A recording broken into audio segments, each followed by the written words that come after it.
Irit Levy, welcome again to the Entrepreneur Next Door. We did this a year ago, and for full disclosure, I was recording my podcasts. I record them on Zoom, and I always get the video file, and I always said, nah, I'm not going to do anything with the video, so I kind of got rid of those files because they take a big chunk of storage that Zoom provide you even when you pay for it.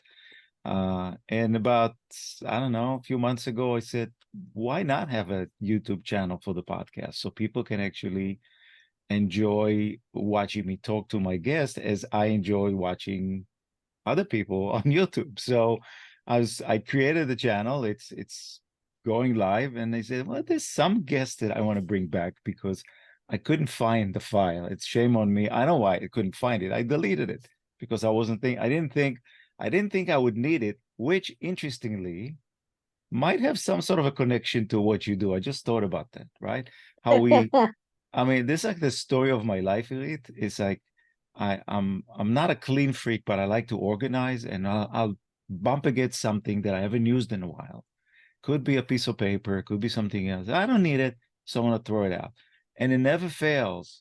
Relatively quickly, I need that thing that I threw out. So I want you to keep that in the back of your mind as we talk about what you do and productivity and everything else. But here we go. For those who haven't listened the first time, we're going to run through a little bit of stuff I do normally, and then we'll fast forward. So who is Irit Levy? I am. That's a really complex question. That's not a fast question. Um, I am the owner of Day by Day. I am a mother, I'm a wife, I'm a daughter and sister. That's in a nutshell. That's the TLDR version. Okay, perfect. The first time when I asked you that, you actually said, who I am has like two meanings. Like there's the me piece, and then there's maybe the working piece. But you kind of combined it all in one sentence, which is beautiful. So um, I'll ask the question that I asked you last time. If I bumped into you in Israel where you're walking around with your parents, and I said, Irit, what do you want to be when you grow up? You told me back then the only thing you remember is you were 6 years old, and that you remember the answer. So what was the answer? Yeah. I wanted to be a doctor when I was 6, and then I saw blood for the first time. I remember my family had a friend. I don't know his name.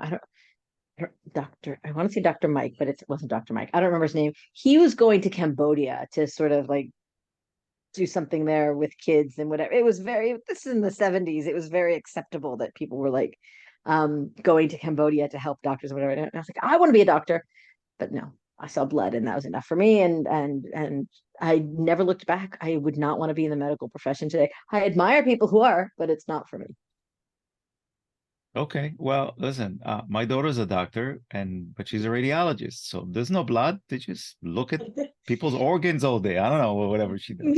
my So sister-in-law my sister-in-law is a doctor, but she doesn't deal with people. She's a pathologist, so she just deals with the dead people or the dead tissue. So it's interesting because that's what my daughter would say. Look, I love medicine. I don't love the patient's piece. So exactly. I wanna do the holy work, but not put up all the whiny people like us that come in and complain that something's wrong. Yeah. So your parents, your dad was in a part of the, I guess I'll call it diplomatic corps, and so you moved around a lot, different countries, right? Yeah.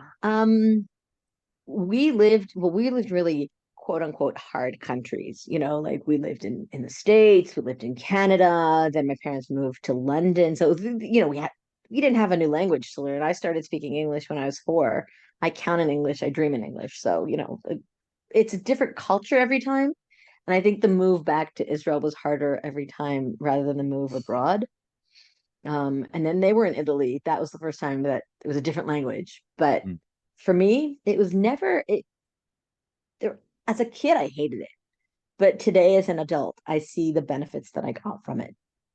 Yeah, as we said last time, our childhood experiences do shape what happens to us when we grow up. We don't really recognize as we go through it, but when you look back and you say, yeah, that was different. So you picked up French when you lived in Canada, I think, right?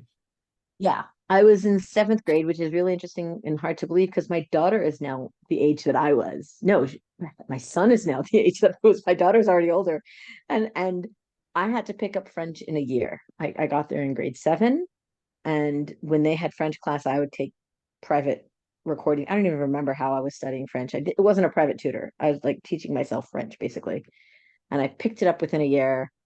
And I mean, you don't practice it, you don't remember it. By the time I was in 12th grade, I matriculated in it. But the next time I came across it was when I went to visit my parents in Italy, and their security detail was speaking to us in Italian because they don't speak English. And I understood about 60% thanks to my French. Yeah, you know what? I don't care what they say in Italian, but it's such a beautiful language. They could just say it all day long. It's not even a language. It's like they're singing, and then when you when you Yeah. when you combine I mean, we're Israelis, we always use hands, but the Italians do it in like a synchronized dance, like a tutti la la lo la la la. La. It's completely it's I just sit there. I have no idea what you're talking about, but keep saying it. It's okay. Exactly. No. And it's very interesting because every language, this just ties into the culture. Part of the culture is the language melody.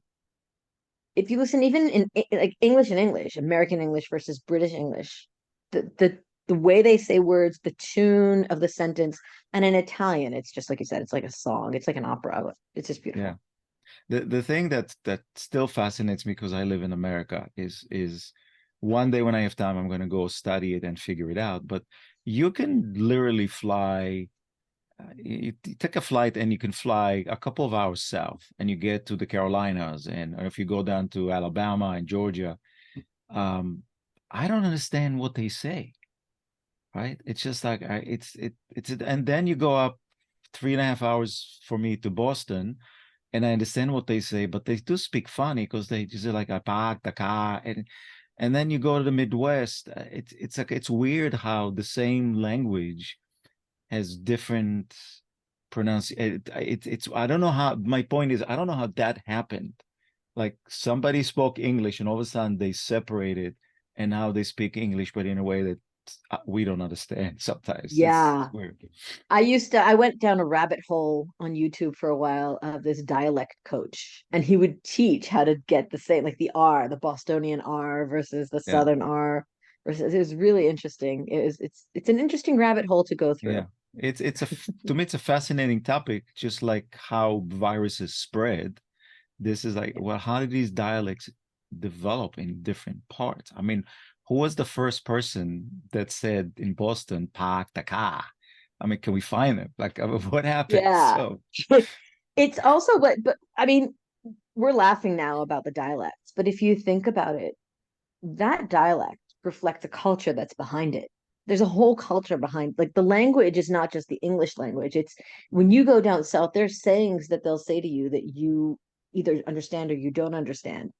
yeah, And when we're doing marketing, when we're doing advertising, when we're doing business consulting or anything with people from different places, even within America, I mean worldwide for sure, but even within America, there's a cultural nuance to how you speak with them and how you deal with them and what they expect and how they deal with you. And I'm learning that while running my business. It's so the culture makes such a difference in how you deal with different people around the world. yeah. So, so back to you.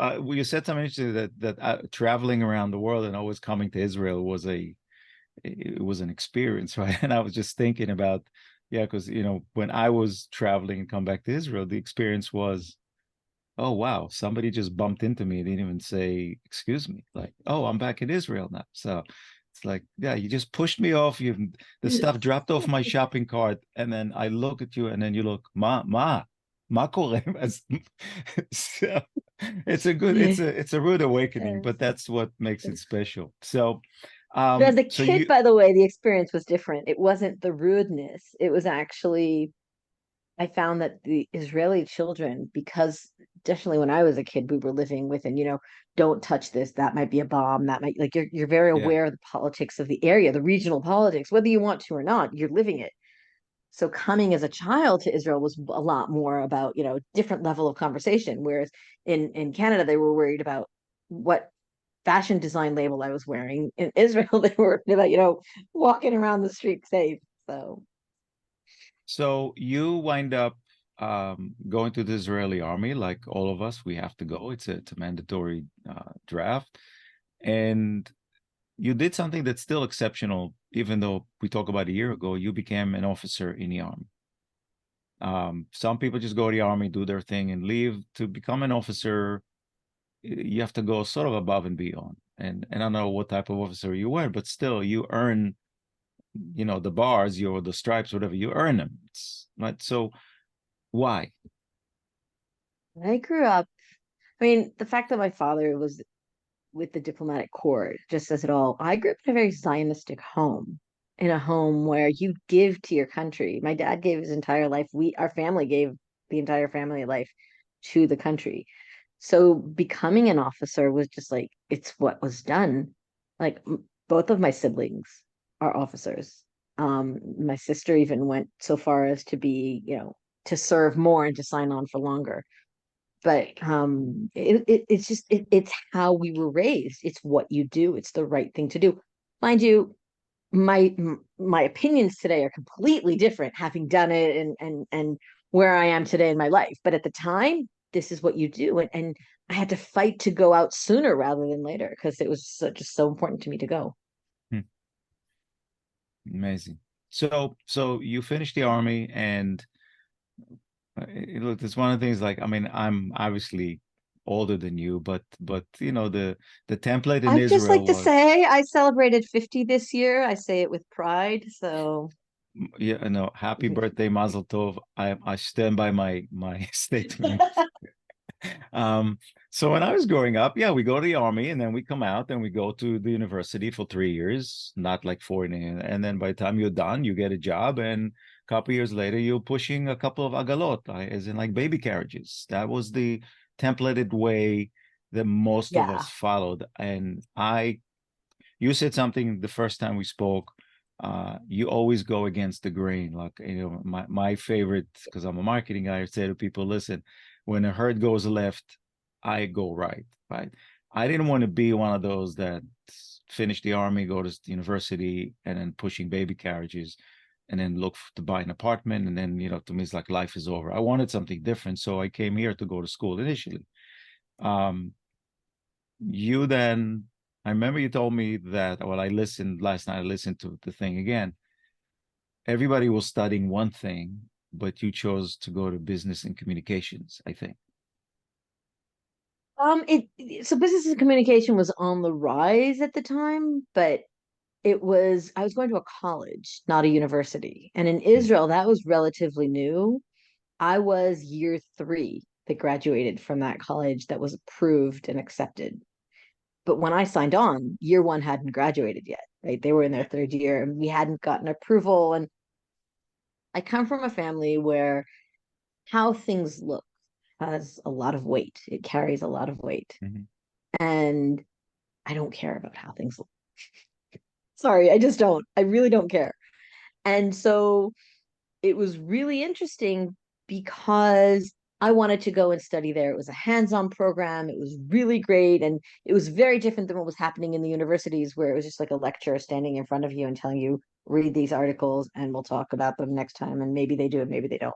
And hand in the paper. This was hands-on experience. And I had such a great time going there. And I had to battle everyone to get there. Like I had to battle my family that wanted me to go to university rather than go there. I had to battle it's just like this is what I want to do. I had to travel an hour without traffic an hour. There's never no traffic in Israel. So I had to travel each way and it was just so worth it. I think those years in college really shaped how they shaped me a lot more than my childhood. They shaped, how I look at the world and I made huge changes during those years. So I remember those years fondly. So how did they shape the way you look at the world by going through that? It's probably a conversation Um, for an hour, but give me Yeah, the that itself is an interesting conversation. But so two things happened during those years. First of all, I was on my own when I started in Israel. My parents were at the time they were in London, and I wasn't like I was living on my own in Israel when I started.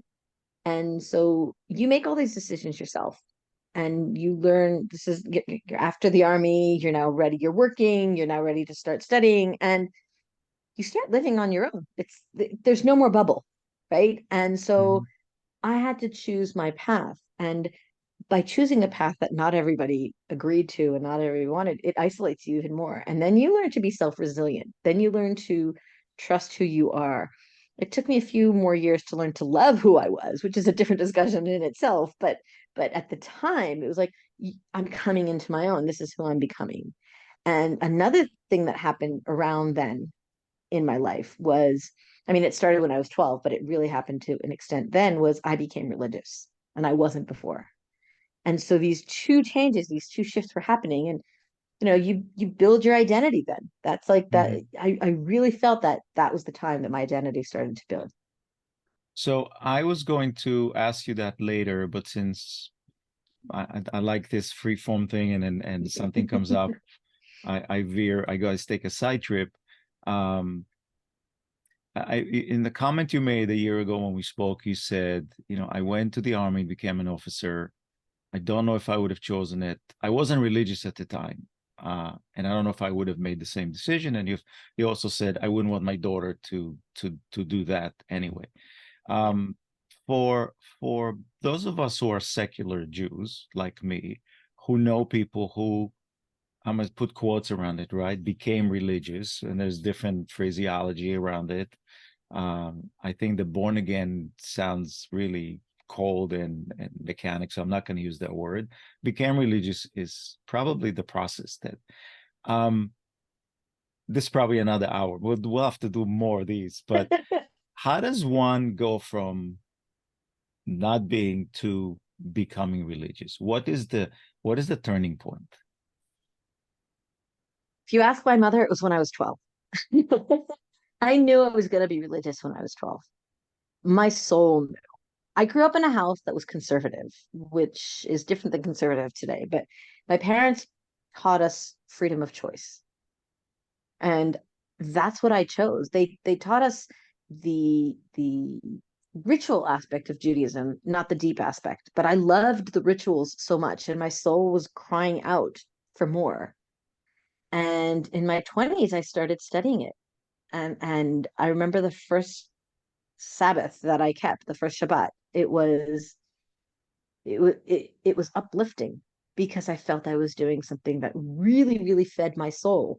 And it's really hard to explain to someone who it's like, how do you explain the color blue? How do you explain Mhm. red?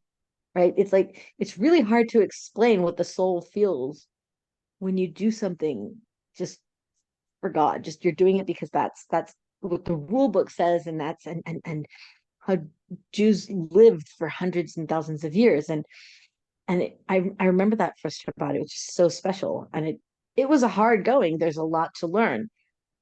I grew up ignorant in a lot of things that have to do with Judaism, and as does an entire generation now. There's so many things that they're just not taught in America. By the way, they are taught. Very interestingly enough, Mhm. in America, you're taught certain things. Still a lot of ignorance going on, but you're taught certain Jewish touch points that in Israel they're scared to teach. Hmm. But like a child, even a secular Jewish child in America learns ABC, and in Israel they don't teach that at school. So it's very interesting. That turning point was so special though, because I knew it was going to come. It was just waiting to happen. Hmm.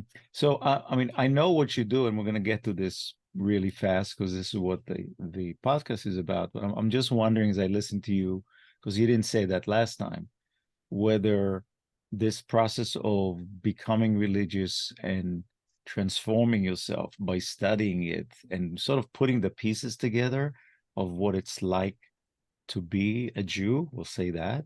I didn't turn off my cell phone. That was terrible. Man. Apologies. Okay. Um, so I'm wondering if that same process really applies to what you do for a living today, because you're sort of you're sort of taking, and I'll let you talk about it later, but my interpretation of what you do, which is about productivity, is taking taking chaos or disorganization and, codifying it, putting it, streamlining it. Maybe, I mean, when you grow up in Israel, we're all Jews, right? So we don't have to walk around the street like we have in America and you say, oh, by the way, I'm Jewish. Okay. You don't have to say that in Israel most of the time, right? Or almost all of the time. So it's almost a given. But the crazy thought that went into my mind. I don't know if it's going to work or not, but I'm going to fast forward. So was the bookstore was that your first job? My first job, yes, ever. I earned 12 shekels an hour, which in today's economy, today the dollar is like 3.7, 3.8. So that's about $3 an hour, $3 to $4 an hour. I was 18. I loved it. I loved working in the bookstore. I worked there for years and years and years. I worked there through studying. Um, but to answer your question, how I became what I became also built one on top of the other. So first of all, I'm fourth generation, though it skipped a generation of booksellers. My great grandfather opened a bookstore in Jerusalem. It still exists, but no longer with the family. He had it, then his son had it, my grandfather. Skipped my dad and his brother, but then I went back not to that store, but to a different store. So you could say books are in my blood. My other grandfather was a printer. They printed books. So, printed word is in my blood. Both my grandparents were religious, by the way, just so it's not out of the blue that I became religious. I did see it. And then you learn when you're in a bookstore, you learn to deal with people. And then I progressed and I learned to manage or how not to manage. I was a terrible manager when I started. Terrible manager. I was too young and too unequipped and whatever. But then I moved to high tech and I learned there. And then I became an instructional designer. What you explained of taking chaos and making order of it, that's what I did as an instructional designer as well. You learn something, a topic. The topic I was doing was pre-press at the time. You learn different aspects of the software and of the hardware, and then you write a training program on it. You're simplifying it. You're making order out of chaos. And that sort of started the definition of where I wanted to go. I didn't know what I was going to end up doing. I didn't like even today, I'm constantly reinventing or tweaking who I am and what I do based on the clients that I enjoy working with. And I'm like, I want to work with more people like that. I want to do more projects like that. The ability to, I don't want to use the word pivot because it's not in the way people use it, but the ability to change and go with the flow and not like to stay agile and to change where you're going and what direction you're developing yourself and your business in. That I got, I think, from that diplomatic Yeah. childhood, right? Of moving I, all the time.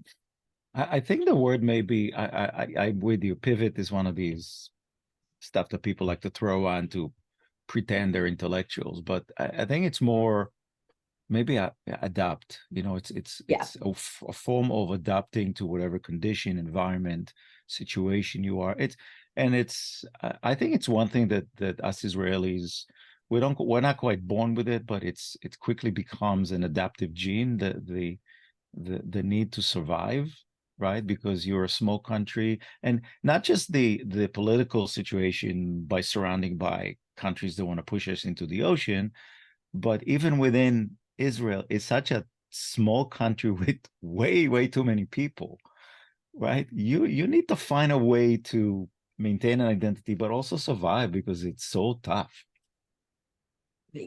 But when you use the word adopt, I mean, it's good on the one hand, but on the other hand, adaptation is reaction.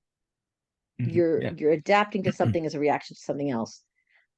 I believe in action, not in reaction. So when I'm unhappy where I am, and over the years you work at different places and then your boss changes and all of a sudden it's a toxic boss and you want to change and stuff like that.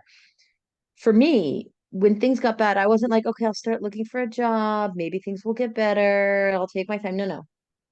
I'm unhappy. I'm quitting my job. I'm moving to the next one. I'll find something else. And I usually do or did very quickly. It wasn't adaptability, it was acting. That's why Mhm. the word pivot is like maybe a little bit better, but also pivot is reactional. Like it's action, not reaction. So I'm not reacting to the situation around me and saying, oh, I'll change accordingly. I'm saying, no, wait, this is not what I want. Let's define what I do want. and make that happen. And that's one of the things that defines how I stand out from a lot of people, because I'm so not reactive. I'm so like, well, I'm reactive in certain things, but when it comes to my life, Mhm. I'm very much, this is what I want. Let's go get to it. And really, that's pretty much also the key. Look, this is your area, not mine, but for me, I've always been an efficiency fanatic kind of person, even running companies, because to me, it's we'll talk about it later. We'll talk about what you do and what efficiency mean and productivity. I just had one thing back to the bookstore, since it's just you and me and nobody else is listening.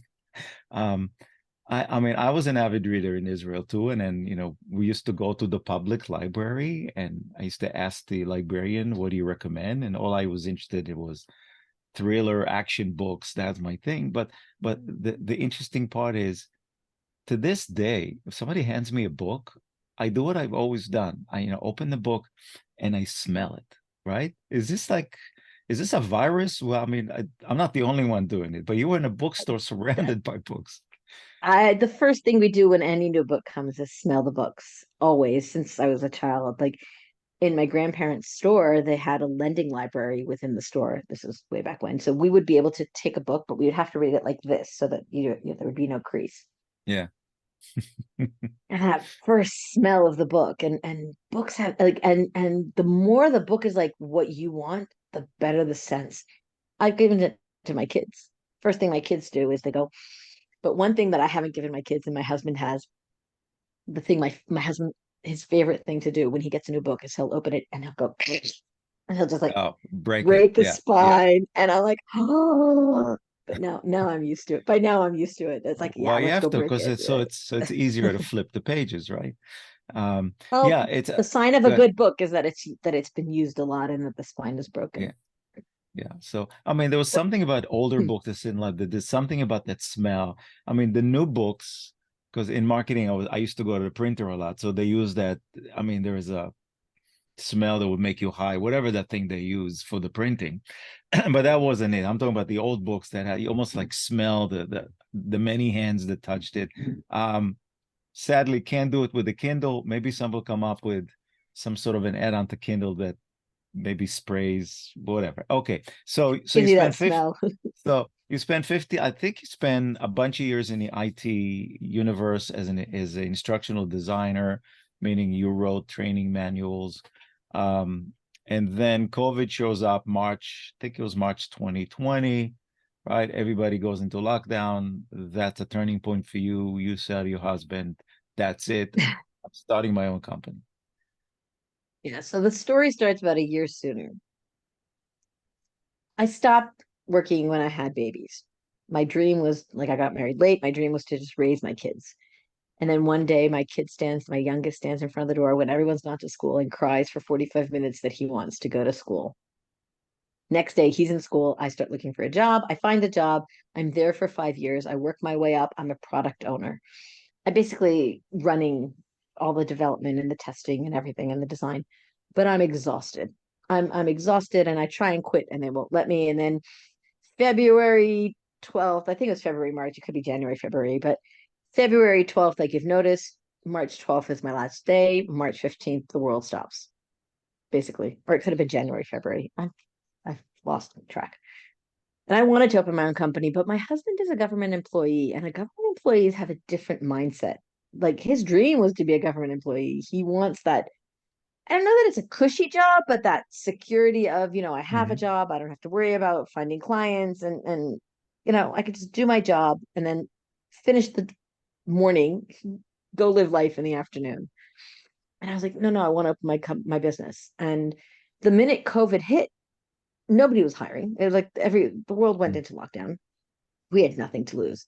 I invested 300 shekels, which was about $100 at the time. Told my accountant, okay, you do whatever paperwork has to be done. Open my business. My business officially opened April 1st. That was like the official date that it became a business. And it's been a phenomenal journey. Even since you and I spoke, things just went slowly, slowly, so then they blew Yeah. up. So Yeah, and it's I want been to it's get been and I want amazing. to yeah, so I left you when it was whatever now, and since we follow each other, I mostly follow you. uh, primarily on LinkedIn. So I keep on. I saw that things were definitely changing. So, but when we decide to be an entrepreneur, um, as a marketing guy, I would tell somebody who's thinking about it and say, okay, um, you need to pick a lane, you need to pick a niche, you need to do something ideally that's not like everybody else, otherwise you're a commodity. And you have to really answer one simple question with your business. What problem am I solving? Right? So if you understand that you identify the problem and you're solving it, how you go about it is the way you can differentiate. You can do it your way. So what problem did Irit Levy solve April 2020 when you decided to go on your own? April 1st, I was a project manager. I was a proud project manager. I can manage any project. Sure, I can manage any project. That changed within 3 months, not because I can't, but because it wasn't what I wanted to do. Somebody hired me to do it. It's like, yeah, this is not where I want to go. This is not going to make me happy. Doing part-time project management. No, that's not for me. And I fell in love with automations in the previous job. And I was like, okay, let's go the automation route because it was pretty new at the time. Zapier, which is an automation, one of the first no code like third party integration tools. It was in the market for like 2 years, maybe, which is really nothing, right? It was like as Hmm. a baby. And I was good at it and I loved doing it. And I started from there. And that evolved into workflow and that evolved into workflow strategy. And so and software, it's like a playground for me. Like a kid in a candy store, for me, give me any piece of software. Within 3 to 5 minutes, I'll have it figured out. And if I don't, then it's not simple enough for somebody who's layman to figure out within, like quickly. Hmm. That's a sign for me. If I can't figure it out within 3 to 5 minutes, I'm not recommending this to my clients unless there's a great feature that nobody else has. There usually isn't. Yeah. So yeah, so that's how it evolved from project management through automation to workflow to strategy. And it's been such a fun ride. So I want to dive into this again because this is an entrepreneurial podcast, even though many of my listeners are small business owners, but because this is a key point where you go off on your own, then project manager, I agree with you, it's boring, whatever. So you go to something you love, which is automation, and you play with the toys that you love to play, which is software. But then when you step outside, and what do you tell people? Hey, I love automation. If you have something, I can help you love it, or I can learn it for you and I can tell you how to use it. You have to find clients, right? And the Yeah. message needs to resonate, right? Everybody uses automation. So Well, people are not aware that they're using automation, but everybody uses automation. I would comment on posts about my passion for automation, about me and how I love it. And somebody who was the first sales call I ever had. I'm not allowed to say that I sucked at it, though I did, but I say it with compassion. It was good. It was my first sales call. It was a big fish. This is someone that like she's huge in her industry, and if I would have worked with her, it would have been phenomenal. I'm glad I didn't for other reasons, like, but because I mhm. learned a lot from the process. But she wrote to me. She goes in a DM. She goes, "So tell me about this passion." And that was how the call. That was the moment that I realized that just talking about what you love and sharing everything, that's going to pull people to you. I share everything. I mean, not personal. Like I share business wise. I give 100 of my knowledge for free. 100% of my knowledge for Hmm. free. Yeah. If you read my blog posts, my emails, my posts on LinkedIn, anybody that follows me will know that anything that I teach afterwards is all there for free for people who just want to do it on their own. And that converts Hmm. because technical stuff, that's not why people are coming to you. They're coming to you for a number of other reasons. None of them have to do with the fact that, you know, do the technical stuff because anybody can do the technical stuff. You don't stand out because you can do tech stuff. You stand out for your personality, you stand out for your values, you stand out for, what you're bringing to the table other than the tech stuff.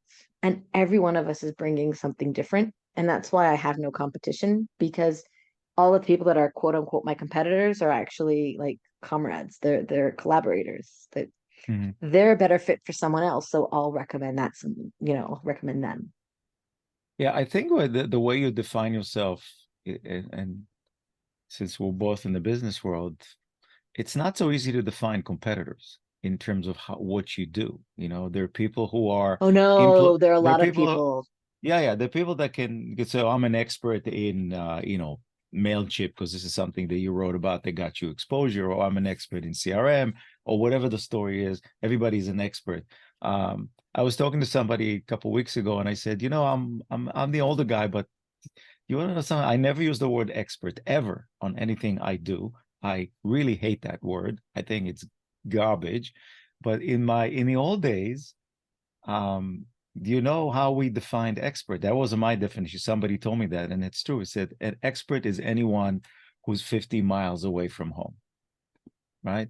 So I don't use that because it's so easy to just tag yourself with the word expert and create a beautiful website and make up testimonials. Expert doesn't mean anything.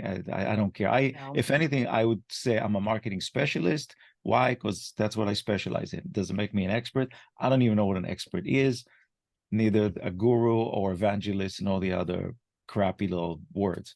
Yeah. So the platform that you sort of launched yourself from was LinkedIn. And Yes. when you started, you had 60 followers, and within, I don't remember if it was 3 months or 6 months, but you went from 60 to around 10,000, which is the equivalent of somebody buying a lotto ticket every single day and hoping to scratch it one and jump up and say, I won. So you sort of won, but it was hard work. But when I listened to you talk about it, you just did your thing, and then people got attracted to it, right? Yeah. So LinkedIn until I started my business was like everybody, an online resume. Hey, this is my Mhm. resume. And I was connected to people I had worked with, and I would never connect with people I don't know. Why would you connect with me? You don't know who I am. That was my mindset going in. And then on May 1st, it just changed. And I was like, okay, now I have to connect with people. And you LinkedIn shows the number of connections you have until you have 500, and then it says 500 plus. So my first, like I put small goals. My first goal was to get to that 500 plus mark. And then there was someone from a previous business who had like 3,000 followers, and they were keeping their followers for a big lunch. And I was like, yeah, I'm not doing that. So that was my next goal, 3,000 followers. And it took a while. I don't think it was 3 months. It was longer than 3 months for sure. But I didn't have many clients, any at first. So my job every day was to just go on LinkedIn and comment. I was on LinkedIn for 4 or 5 hours a day. I work 5 hours a day. Officially, I work 5 hours a day. Now there are days that I work more, days that I work less, but it evens out to about 5 hours a day. I would be on LinkedIn for 4 of those 5 hours. I would, different times, like I'd wake up in the morning, I'd do an hour of LinkedIn, do some stuff to build, work on my business, then do more LinkedIn and more LinkedIn, and then in the evening do a little bit more LinkedIn. And you build a following, but by talking about A, what you're passionate about, B, to everyone. At first, it was to everyone. You don't just target the people that you're Mm, niching to. You need to create. There's a lot of LinkedIn strategy. First of all, you learn from everyone. Everybody who talks about LinkedIn strategy, you consume it, but you don't automatically follow it blindly. You test what's working for you. And mhm, a lot of these experts, they're basically saying this is what worked for me, so it's going to work for you. I don't know if it'll work for you. I know that it worked for me. Here's what I learned from that experience. That's how I can share it. So I agree with you. An expert is like a really bad term, but I would comment constantly, all the time, finding more and more people. And the beautiful thing about social media that I hate, but the beautiful thing about social media is it's like one big party. Now at a party, you'd find me standing next to a wall, not interacting with people. But here, I'm behind a keyboard. So I'm just going to share what I think and hope that it resonates really well and support people and push them and promote them and help them move along. Why? Because it'll make them feel better, which will make me feel better, which is great. And that's what we're here for. And I used to say, I'm going to change the world one smile at a time. my audience is made up of Christians and Muslims, and I'm guessing there are Buddhists in there as well, like different religions, different faith, all faith, colors, genders, whatever. I don't look at those things. I don't care about those things. Mhm. So it was never an issue for me. I think I've blocked maybe three people on LinkedIn, and two of those have been people who went to my site and to my posts and knocked me for being Jewish and the Jews are all da da da da da. I was like, okay, just blocking that for the negative energy that I don't want. But other than that, everyone is so positive and you can find who you want to interact with. I slowed down. The more clients I had, the less I would. I can't afford to do 4 or 5 hours of LinkedIn today. I don't have that time. Yeah. I barely have an hour to do it today. So now you have Yeah. to be very wise. I was trying to just keep up with you and Zineb, I mean, she's a good friend of yours and I adore her, profess publicly my complete crush on her. She's amazing. Just to keep up with the two of you, um, is a full-time job. And I went off the grid for the past 3, 4 months. One, because I worked on a really big client. And secondly, I was working quietly on creating my YouTube channel. But you're right. When you get, I didn't say you get sucked into the comments and everything else, but there's so much, you're with a bunch of people for the most part are pretty smart, creative, practical people. And it's a good intellectual back and forth conversation. Sometimes it's small talk. Other times somebody would say something, would say, wow, that's interesting. Who said that? Oh, I'm not connected with this person. And that was the process that probably the same process how you built your followers. And obviously, not obviously, but clearly from working on building your own tribe, you got clients out of it, right? I mean, that was it. Yeah. So this is an interesting story. I think I told you last time, but I'm not sure. So I started posting about what I knew, which was email service providers and softwares, and I would do two posts.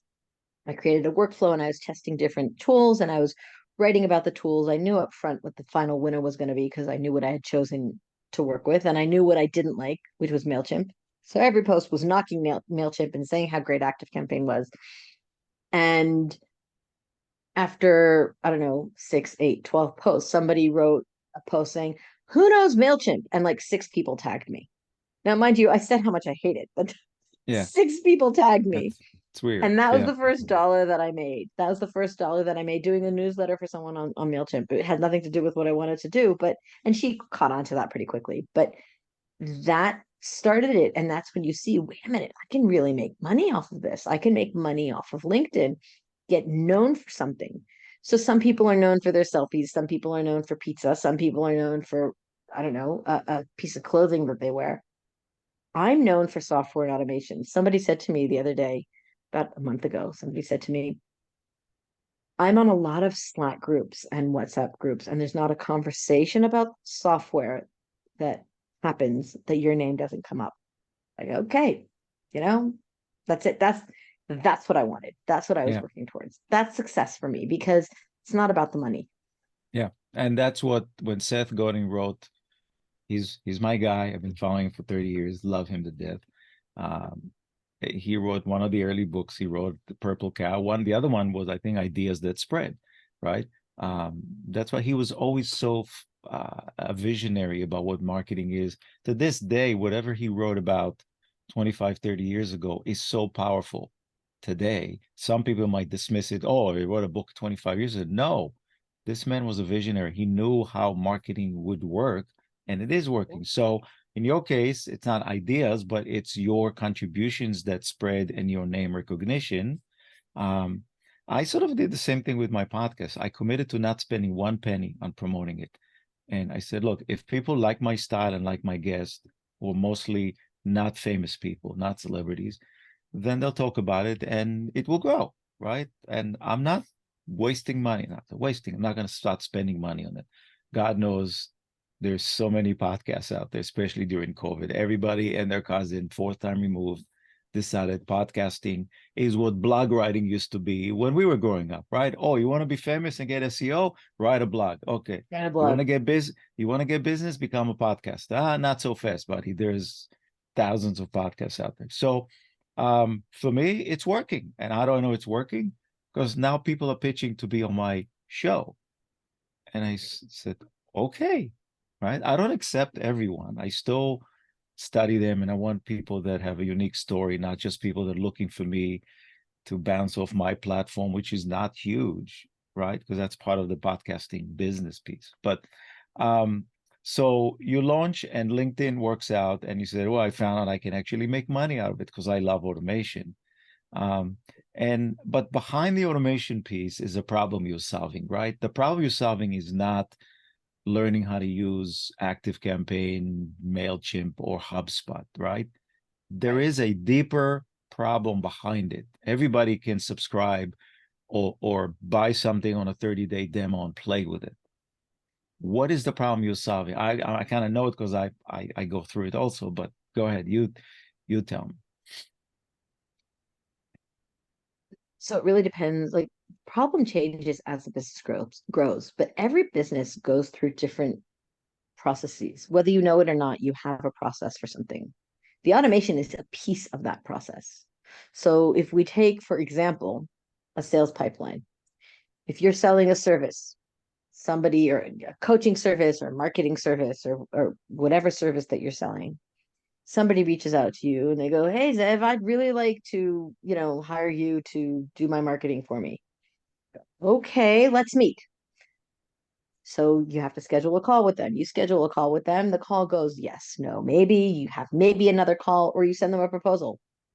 And then they accept the proposal. Now you send them an invoice and they have to pay for it. And then you onboard them and you create a folder for them and you put lots of templates in this folder and you start doing the actual work and you have a project that you're managing and you have a team member, you have a creative team and you have a writing team and like all these things that you have to manage. Now, if I'm reinventing the wheel every time, it's going to be a mess. As a small business owner, it's probably in a notebook or in your head or on pieces of paper that are spread around your wall. As a medium-sized business owner, you may have some tools that are helping you. Maybe you've created an Excel spreadsheet. Maybe you have like copy paste of templates that you push into different places. Excuse me. But if you want to scale, that has to be streamlined. So what I help people with is first of all, walking them through whatever process. It could be the sales process, it could be the project and client management process, it could be how we create content, it could be how we manage our podcast. How do I launch a course? How do I do that email funnel that I want people to sign up for a sales funnel course, whatever community? I'll walk them through it. And they'll usually say, well, I'll do one, two, three, four, five. And they'll say, wait, let's go to number one. And I'll ask them about 10 different questions just about number one, going deeper, deeper, deeper, deeper, deeper. And we'll strategize how what's the best methodology. And often they'll go, I didn't think of that. Let me get back to you. I didn't think of that. So their homework is always to refine those steps. And then once we have the process laid out, that's when we go and we select the right tech stack for them. And sometimes they already have a tech stack that they want to work with, and that's fine. And sometimes they're like, well, I don't know what's best. And then the question becomes, okay, what are the features that they need? What is their budget? How many people are going to be using it? Because the people that are going to be using it affect what tool you're going to be using as well. Mm-hmm. If you have someone who can't work with a specific tool for whatever reason, I'll give an example from the development world. If your business is Mac based, you're not going to go to a .NET working in Visual Basic because Visual Basic requires PCs. So like there things. I mean, that's not a people example. That's a hardware example, but Mm-hmm. still, you have to know what the environment that you're developing this process is. Then we go to automate. And then we say, okay, do you want this fully automated? Do you want this semi-automated? How much control do you want? Do you want to be able to manually override it? What does that entail? Who's going to be handling it? And then we go to implementation. So there are a lot of definitions before we even touch the tech and start working on the tech. So you said something that was very insightful and very deep for the audience of this podcast, which are entrepreneurs, small business owners. Um, so there's the initial stage of entrepreneurship where it's just us, right? It's just you decided to be a business owner. I did the same thing, cold turkey, walked away from a big job, whatever. But now we sit alone in a room and say, oh crap, now we got to go find some clients. So it's sort of like survival mode, but there should be some thinking and strategy until you start to get busy, maybe you don't need to get organized in terms of, tech stack or automation. We're basically scrambling to find clients. And you said something. So the thing you said was that the key to growth, as you grow, right, the level of activity, the things that are coming at you, the things that you have to do in order to take advantage of whatever opportunity are coming your way. Because as we grow, yeah, there's more to do, but it also there's more opportunities, right? It's pretty simple. More people know you. This happened to you on LinkedIn. I commented the first time, second time, third time, or somebody mentioned me. It's sort of like a snowball effect. You have to be able to, you can't predict how big the snowball is going to be, but you should be able to predict that as things are going in the right direction, you can't just do this yourself anymore, right? So the book that became the sort of like the Bible of coaching, business coaching, was the E-Myth by Michael Gerber. And the one line that he says in the book that everybody repeats, which is true, right? You want to work on your business, not in your business. So when we're entrepreneurs, we work in the business. We have no choice. And as we begin to scale, we add resources, could be people, could be virtual assistants, but at some point you step back and you begin to manage this thing that's growing. Wait, let me stop you. Don't wait until it grows to work on the business. Even Good point. when you're Yeah. small, 40% in the business, 20% admin when you're small. It should go down later, but when you're small, 40% in the business, 20% admin, and 40% should be on the business. 40% of your time should be Mm-hmm. developing things to scale your business. Because if you don't invest in it then, you're going to be churning and churning and churning, and you're not going to find the time to work on the business when you grow. You're not going to grow enough. Yeah, and it's going to backfire for sure, because then you Right. get sidetracked and sucked into putting out fires, and then so the vision and whatever was working is going to slowly die off because you're not paying attention to it. And it's interesting in terms of resources. I just spoke to somebody that I mentor, and they're a Google Ads type agency, and they're growing nicely, and they just got their biggest client ever. And I said to him, "Do you have enough resources?" He said, "Well," I said, "Listen, you need to hire for growth. You can't wait until the day you get a client and say, oh crap, we got to get some people in." This because it takes time to train, and you can experiment with brand new employees on clients. Clients are not there for you to test employees on. You need to be set so you can dump more clients on your existing resources and keep moving. Um, which is sort of like I was talking about the human piece of it, but in your case, it's also the tech piece, the automation piece. When we develop a process, once we have it outlined and we know what tech we're going to use, we say, what are we delegating to people and what are we delegating to tools? Those are the two Mm. questions Yeah. that we're asking. So it's the same question we're delegating, but we're delegating in two different paths. So anything that's repetitive and technical and we can automate with the tool, we're going to do that. But there's certain things, like certain elements where you want a human touch. And so we build the system that it can support that delegation, task management, communications. There are a lot of aspects to that. And when your systems are built correctly, it's easier to delegate because you know who's doing what and when. So often, people that come to me are just, especially now, they're scaling between becoming a freelancer and an agency. So, they started as a one off and they maybe hired one or two people, but now they already want to hire more people. So, what we talk about is not who is going to be doing it as in the name of the person, but who is the position that's going to be doing it. Mm-hmm. So a copywriter is going to be doing this, a designer is going to be doing that, a VA is going to be doing this, a project manager is going to be doing that. And we know that the tasks that we need, and then they can look at the workload for each one of these positions and say, okay, I have a full-time job to hire here. I have a part-time job here. I have 1.5 jobs for this position, right? So I need to hire one, either two three-quarter part-time positions or one full-time and one half part-time. Like once you know the process and who's doing what in terms of the position, it's easier for you to plan your growth and to scale, like you said, doing it slowly and knowing that this is coming down the pipeline because you also, once your systems are in place, you know exactly how much workload you can take on.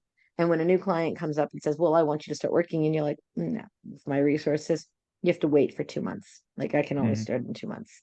And when you get that good, people will wait 2 months and 6 months and a year. Yeah. So Yeah, that's a tough call to do, but it's a smart call. I mean, you want the revenue, but at the same time, if you take the revenue when you're not scaled properly, you don't have the resources, you're likely going to fail, or you would go below whatever standards of high quality service you set initially.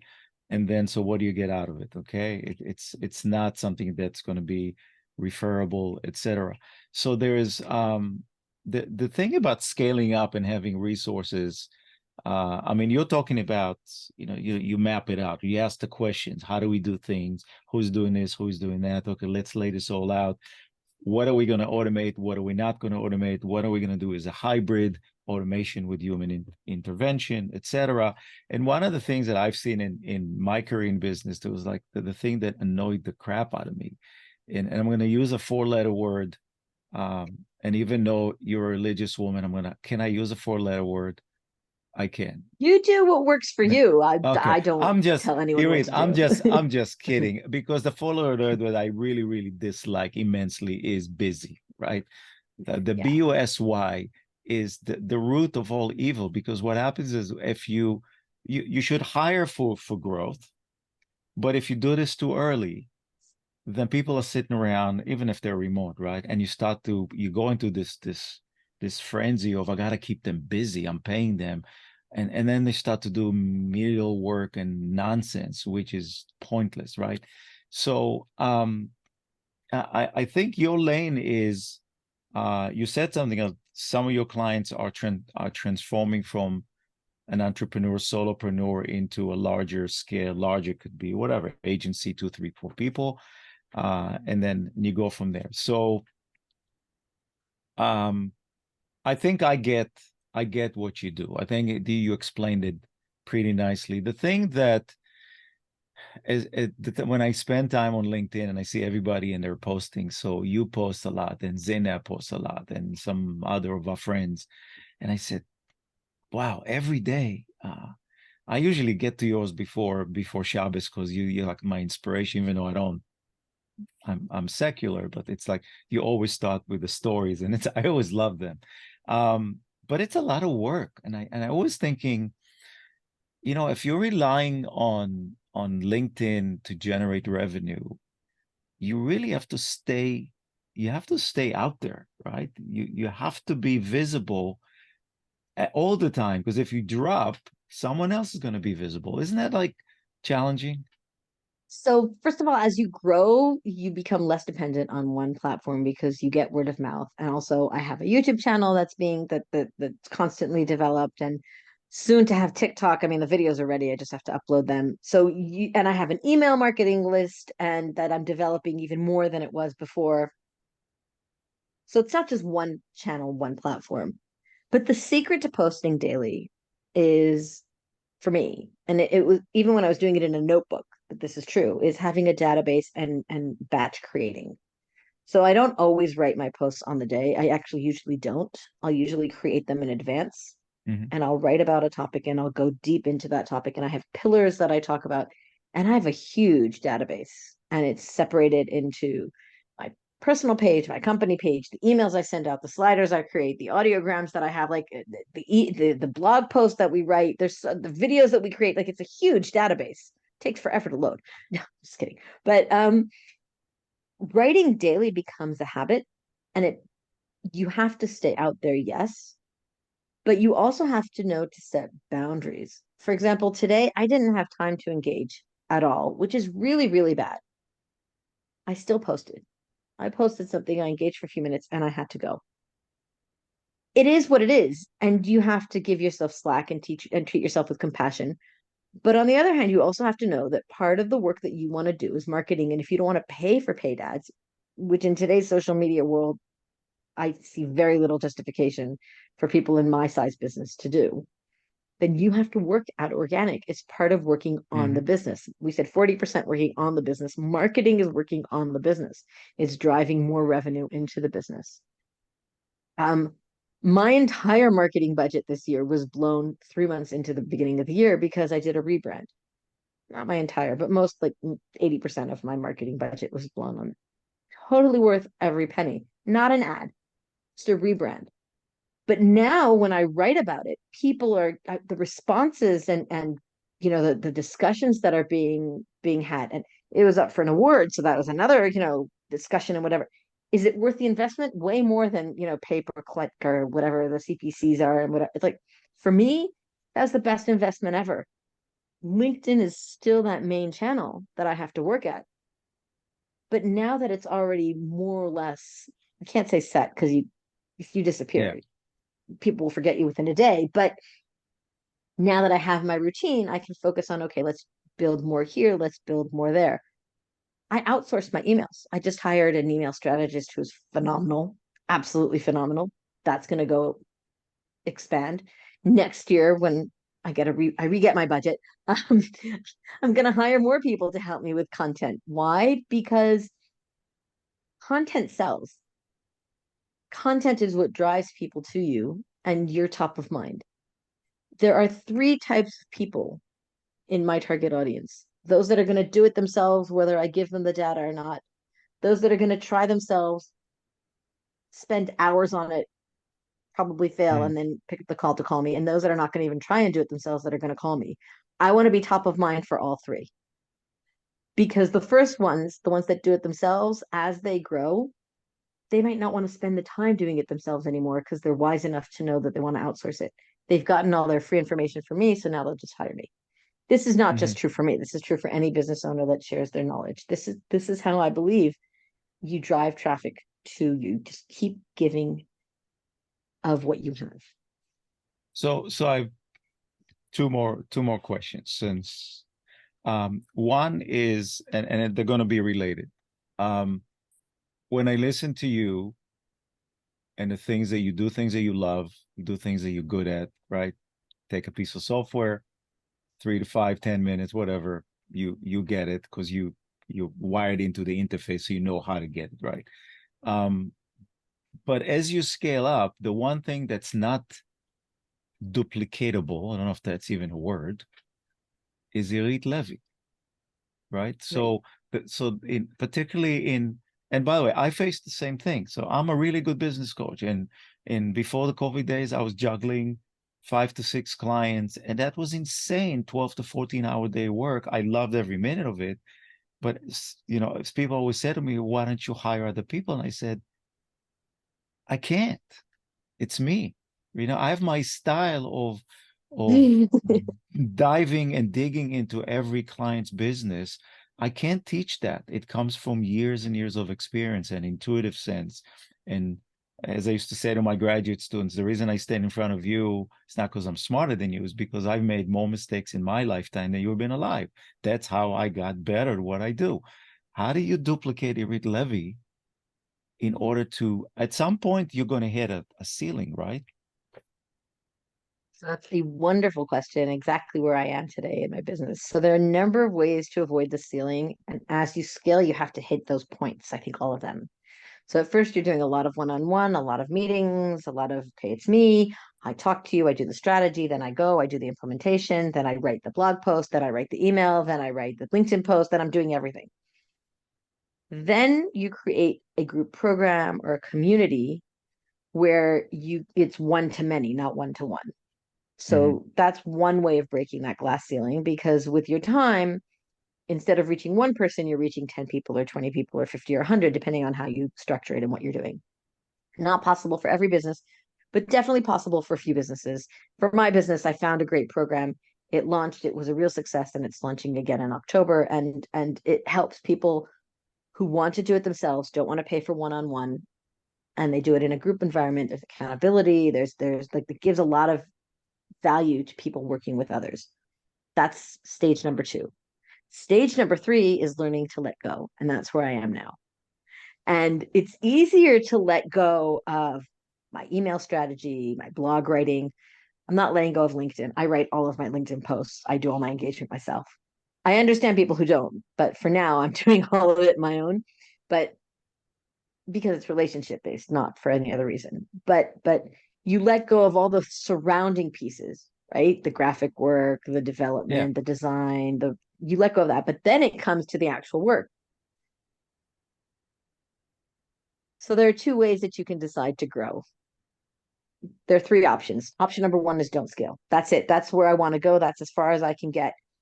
And I have to find other avenues of income, like giving talks, giving lectures, master classes, whatever. But for me, and I just had a conversation today with a team member, I'm training someone. She's my right hand man, but I'm already training her for, okay, here's a template that I've created. Next time the project comes in, I want you to do the implementation. I'll do the strategy, you do the implementation.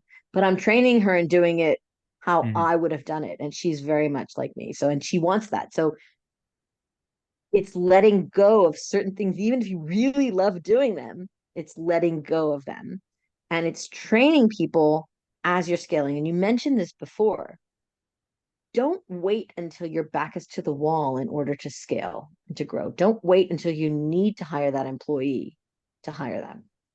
I'm training this team member now because I know that I'm going to get there. It's going to take me 2 more months, a year. She's already going to be trained to do it by the time I'm ready to hand it over to her. And so that means I'm taking 30% of every project and I'm not doing the implementation anymore. I'm still reviewing it, but I'm not really doing it. Strategy, can I train someone? Not the same. Do I Mhm. want to train someone? For me, I don't. I don't want to let go of that because I love it so much. I don't want to let it go. So, as you're talking about it, and this is what like percolating in my head, and I'm kind of thinking, um, why do why do successful business people, I think it might be general in for celebrities in Hollywood, movie stars, but we'll stick in our lane. Why are so many successful entrepreneurs unhappy? Some of them are miserable. They make a lot of money. Financially Because they're it's secure, not about but the money. they're not happy. And what you said was I 100% believe is the reason that you started because you love something, right? I'm not going to use the word passion because that's another word that I hate. Forget the stupid passion, right? You love doing it. It gives you fulfillment, right? It gives you energy. It gives you a purpose to do the things that you do, right?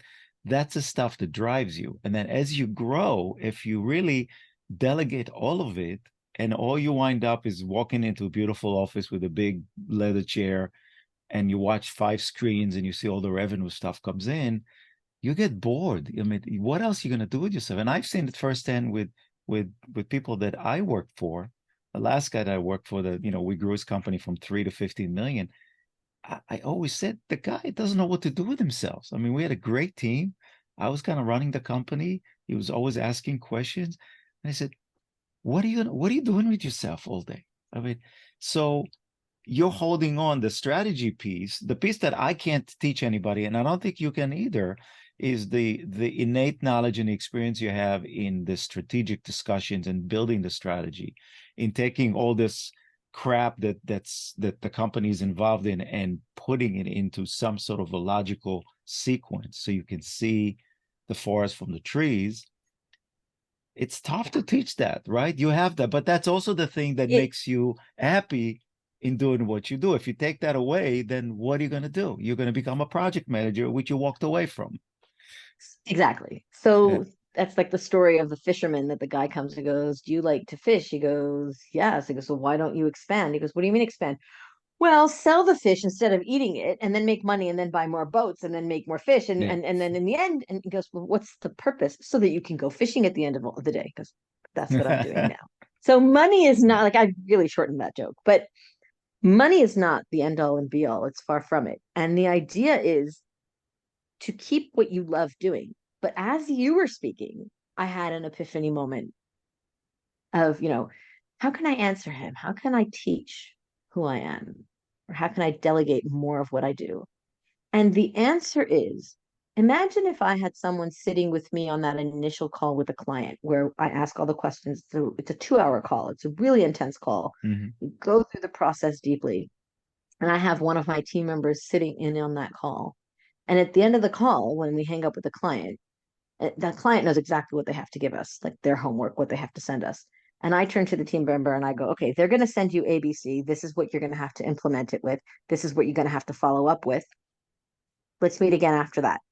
So I'm slowly teaching them the way that I'm thinking. And it doesn't happen overnight, but having someone there learn your process, learn the way that you're thinking, learn how you interact with the client.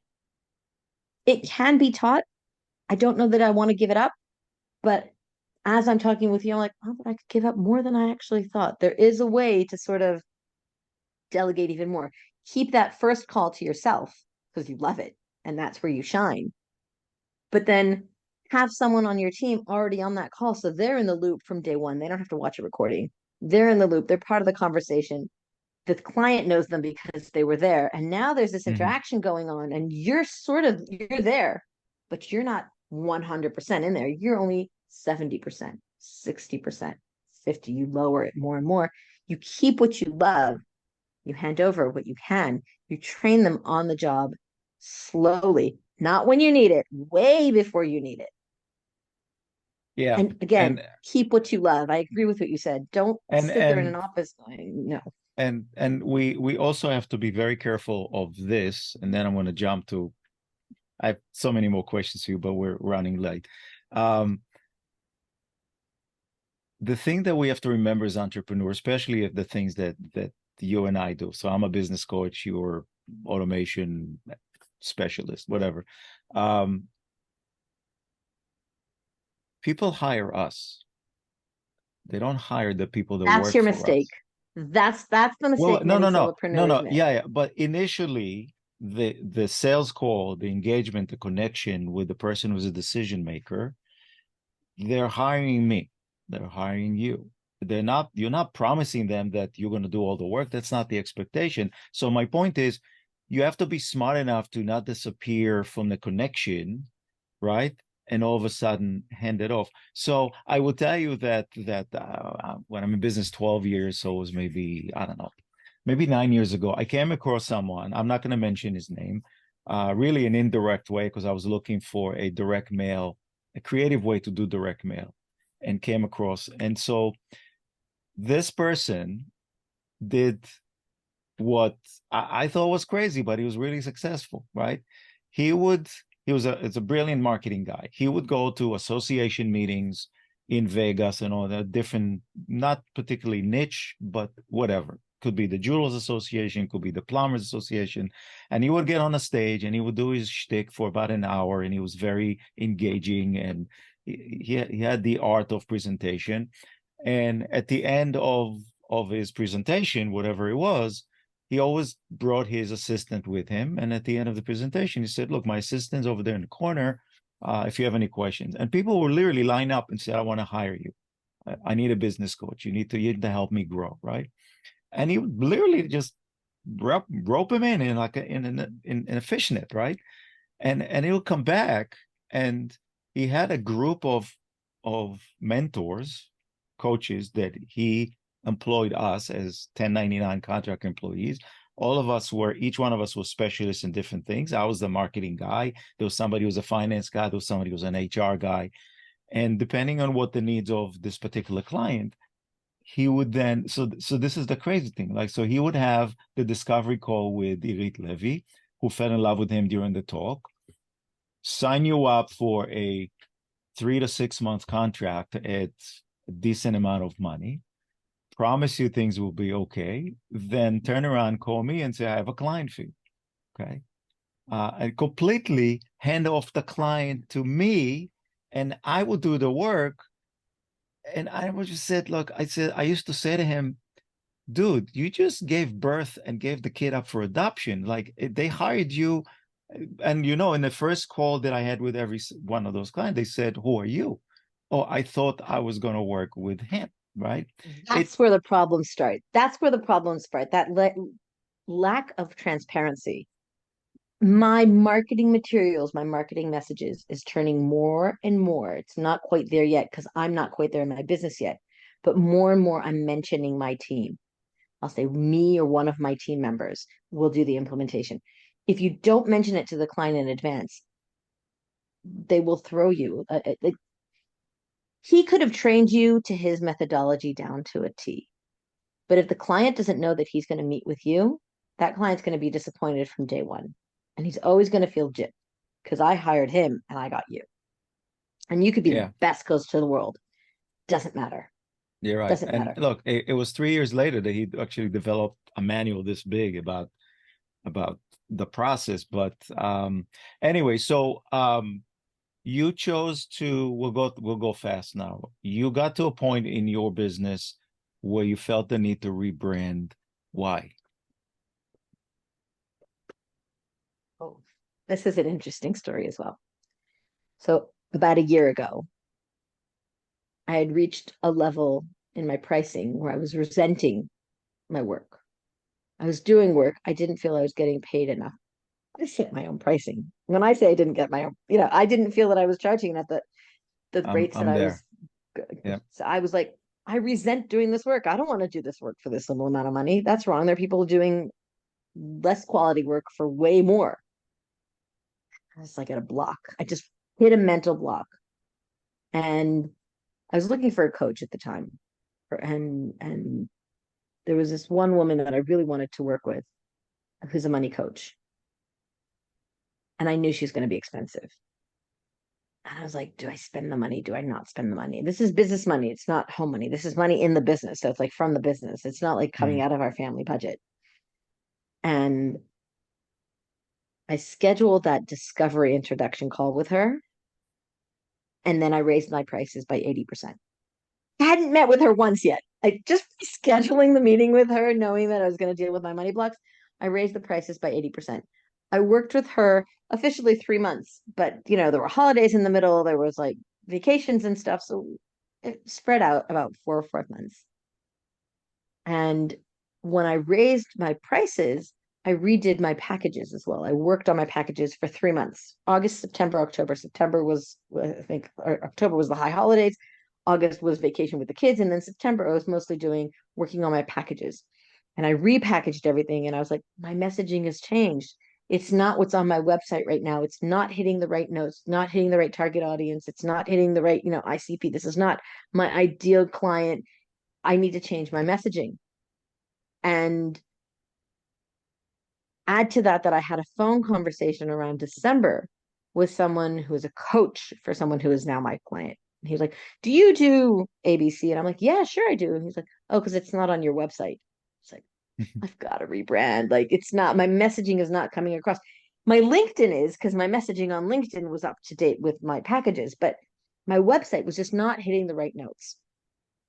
And my prices became premium prices, justifiably, if I may say so, with all humility aside for a minute. But like my Mhm. prices reflect the real quality of what you're getting, which is premium service and premium like product.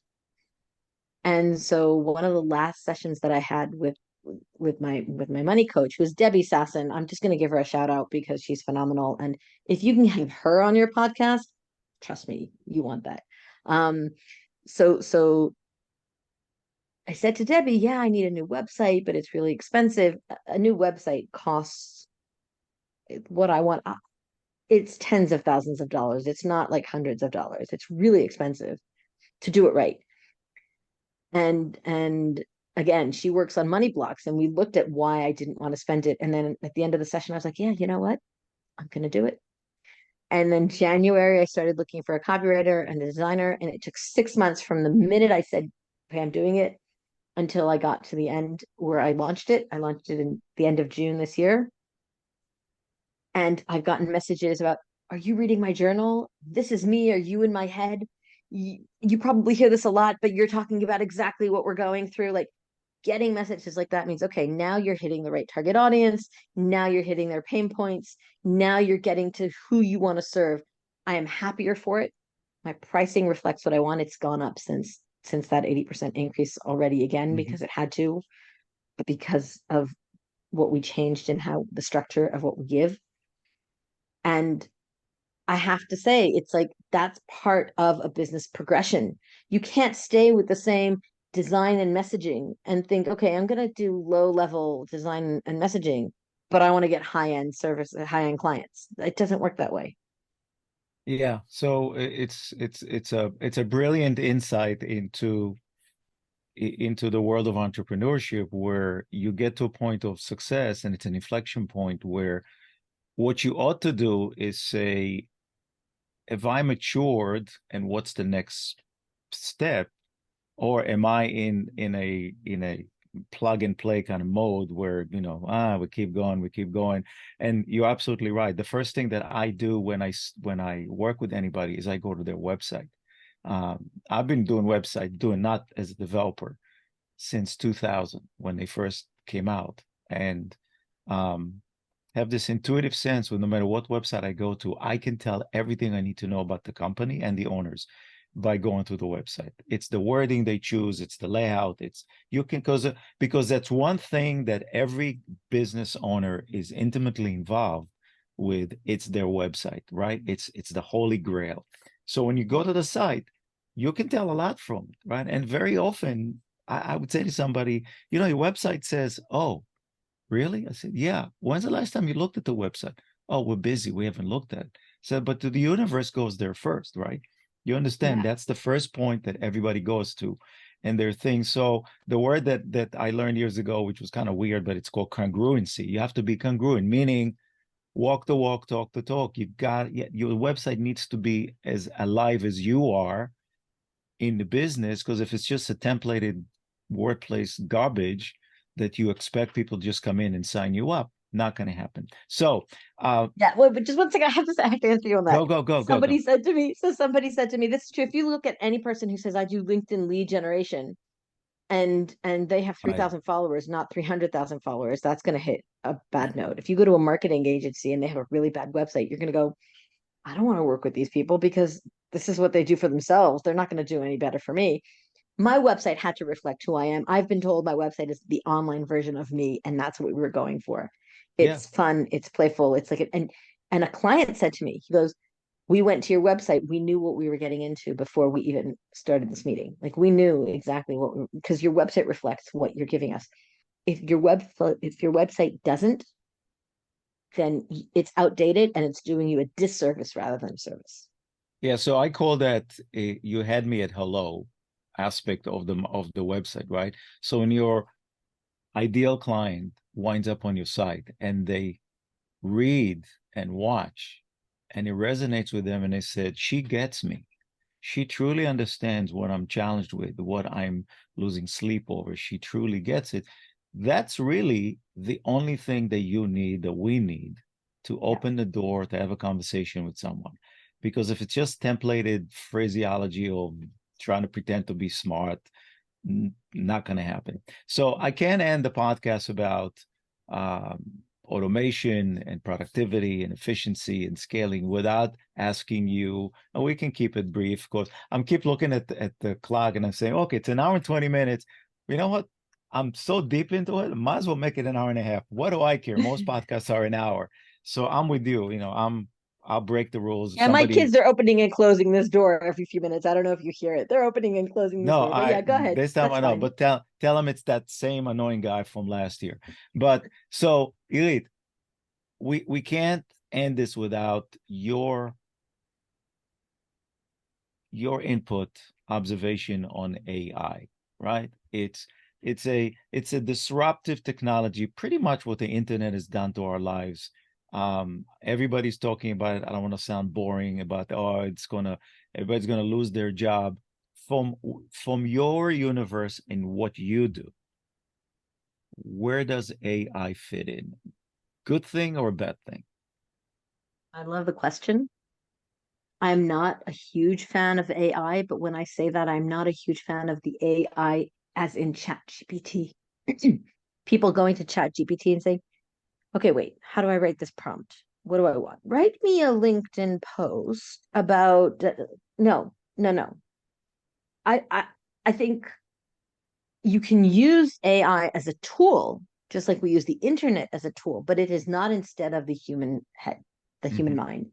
There are a few AI tools out there that I highly recommend that every business owner look into. One of them is called Summer AIs. So it's like summarize, just the AI is big. And the reason you have to look into that is if you take this podcast that we just did now and you upload it to Summarize, it will basically break it Yeah. down into headings. And then it will give you, here's an email that you can send out, here's a blog post you can write, here LinkedIn posts, here Twitter threads. is it still called Twitter? I don't know. But here, the threads that X. you can write in X or in threads. Here are quotes that you can use. Here's the timestamp for YouTube, whatever. It analyzes the data that you already created from a podcast or a webinar or whatever. So that analysis is the basis for your content for the next X number of months. So that's tool number one that you should 100% be using. Another AI tool that's really great is video.ai or opusclips.ai. And that is they will take these clips, you upload it, and it will give you video output, vertical video output that you can then upload to TikTok, you can then upload to LinkedIn or Facebook or wherever your reels, Instagram reels. Is it perfect? No. Is it better than the human touch? Absolutely not. Can it work? 100% yes. If you don't have time and it's good enough, you're fine with good enough, especially if you're a small business owner. It is worth the investment, easier than buying than paying an editor. Although there's some really cheap and great editors out there as well. Mhm. These are tools that are enhancing your content workflow. You're not sitting there writing prompt after prompt after prompt, trying to get the right answer from, just do the research yourself. It's not about the prompts. And I have no problem with ChatGPT. I would take the content from Summarize and automate writing a prompt. They actually have it now built in where you can say, rephrase this as someone who is an ISFJ. So it'll give you more your own personal tone. So that's an easy prompt to write. Repurpose this as X. So use ChatGPT, use AI as a tool, but not instead of, not here's a post. Let me know what comment I need to write for this post. No, no, no. Don't use AI Yeah. like that. That's not why and I'm not a fan of AI, but some of these tools are so amazing.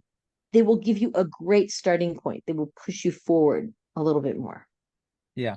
And I'm with you. I think there's a term that I think I coined it, but maybe I stole it in my sleep. I call it like lazypreneurs, which are entrepreneurs who are Like that. lazy, who are just expecting their business to grow and things to happen, but just pressing the send button all day long and doing automation.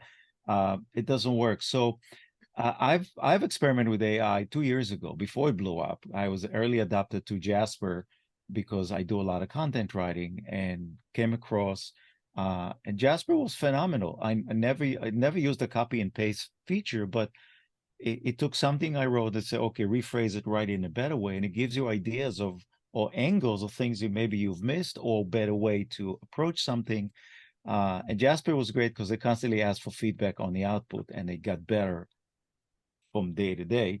You're right. AI as a tool frees up our mental bandwidth to actually take a step back and say, oh, wow, there's a different way to say it, maybe incorporate what I said. But it's going to be a license for lazypreneurs and anybody else who are just going to say, oh, Oh, it already is. yeah, It why do already I is. There are, like some of my clients would say, no, we need to hire a copywriter. Why do we need a copywriter? You're a good writer. I said, no, I'm a good writer, but we need to hire a copywriter. Those guys are not going to spend the money because they just don't get it. And they'll just go to ChatGPT and say, write me a thing, and they'll copy and paste, and that'll be the end of it. Fine. We automation does this all the time. not the same. Not this. There's a Yeah. tool. I'm not going to mention its name, but there are tools and there are clips on YouTube where you can create an entire YouTube channel and blow up using AI alone. You do no editing, you do no sound recording, you do nothing. You ask the prompts from ChatGPT, you upload it, it will create B-roll for you, it will create voiceover for you, export, upload. That's lazy. And I love the term lazypreneur. I think they can make a lot of money, sure. Is it quality? It's not my values. Let's put it that way. Well, listen, your friend and the one I admire, Zainab, has this "I'm not for everyone" model, right? And Right. it's brilliant because at the end of the day, listen, we're not for everyone, okay? There'll be those that use AI to just copy and paste and pretend to be smart. Good for them. There's an audience who's going to go buy what they sell. But for me, the smart people that you and I want to work with can tell the garbage from the AI generated stuff from somebody who took the time to humanize and connect with Yeah. someone. Yeah. So 100%. all right, I usually have like the quick questions. last time I asked you a question, I made you cry. I asked you somebody that Don't is make me cry today. I'm not no, I'm not gonna make you cry because I asked you the person that the most influenced you, and of course it was your husband. Um, so I have really this is gonna be my last two questions. One is I have to give you credit because as a not just as a woman, but as a frum woman, and frum would be a term that people who are not Jewish don't understand. It's basically an observant Jewish person. Um, that and you have kids, women in the Jewish religion, particularly in the frum women, actually play a very, very big role in family dynamics. So I have to give you credit and maybe ask you in a 30-second thing, how do you juggle everything we just talked about, but also being a mom and a wife? Because it's a lot of it's hard, right? That's where this internal conflict is start to erode the joy of being an entrepreneur. But as a mom, especially, because the kids, look, I'm a really good dad, but they go to the mother. The mother is important. When I built my business, one of the first things that I defined was that I work 5-hour days, Mm, up to 5 hours a day. That's because I would drive my kids to school in the morning. I'd be home between 8:30 and 9, and then I'd have to go at 1:30, 2 o'clock to go pick them up. So I had 5 hours. That was my day. Whatever I can fit into those 5 hours, that's what I work. Since then, I've learned the balance, working in the evening someday, not working some mornings, but that's a different discussion. Family is first. I got married very late. I had kids and some miscarriages that I don't wish on anyone, but most women that you'll talk to have probably been through one of those at hmm least once. hmm Um, and I was fortunate. Every one of my kids is a miracle. I don't want someone else raising them. If it's family or business, it's family. I'll give up my business tomorrow. I love it, but I'll give it up tomorrow. Family comes first. It's And it's a it's so constant finding that yeah, balance. and it's so important because the people I mentioned before, the successful business owners that, yeah, they worked hard, they made a lot of money, uh, but at some point in our lives, and that's one of the things. There was a study, like the one thing people talk about in nursing homes. And the one thing they talk about is always what they regret not having done the thing.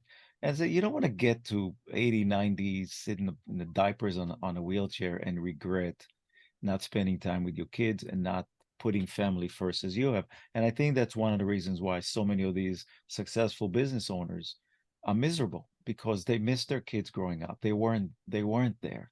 So yes, they provided for them and they have a beautiful home and nice cars and whatever, but who cares? It's that peace.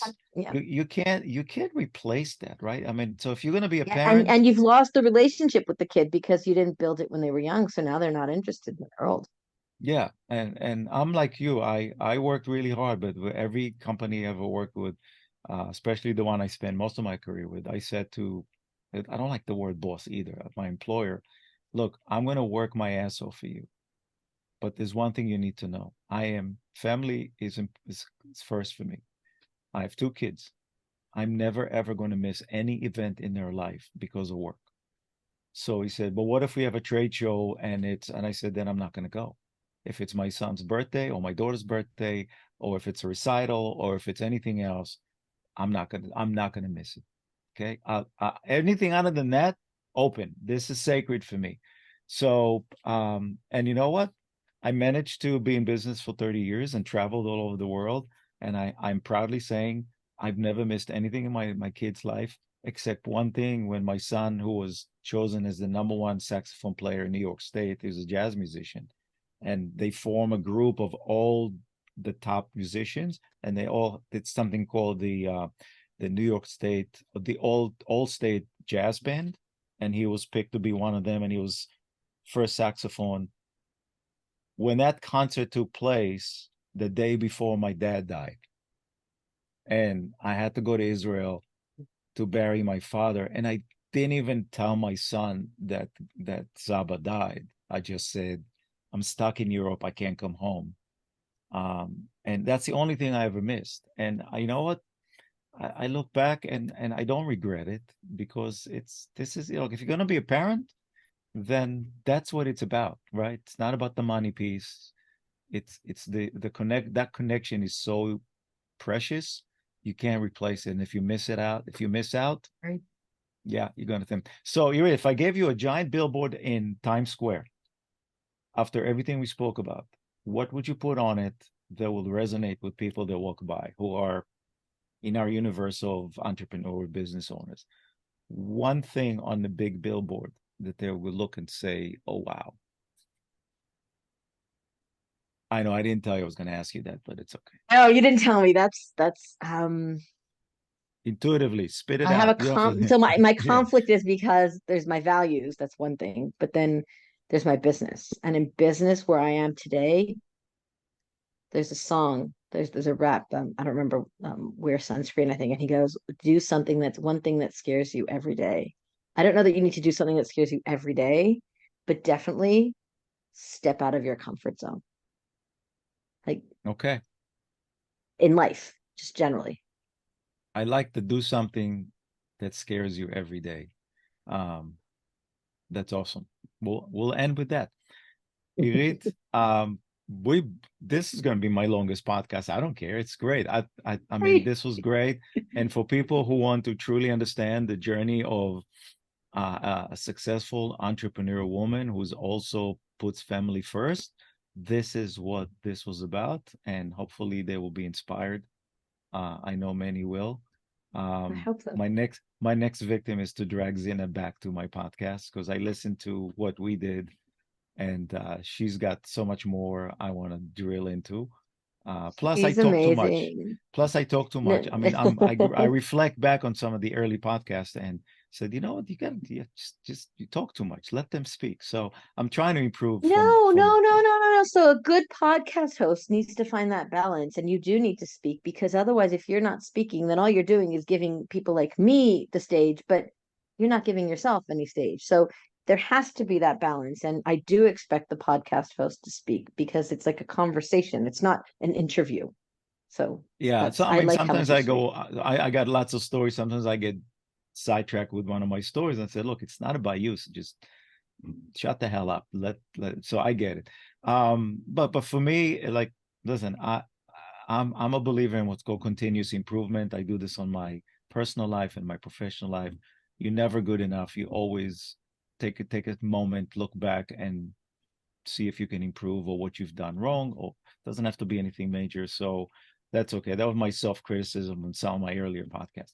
But Yurit, thank you so much. Apologize to the kids for me. It's time for them to have, I guess, dinner soon. And Yeah. thank you so much. It was great. Thank you. Thank you. It's been a pleasure. Bye.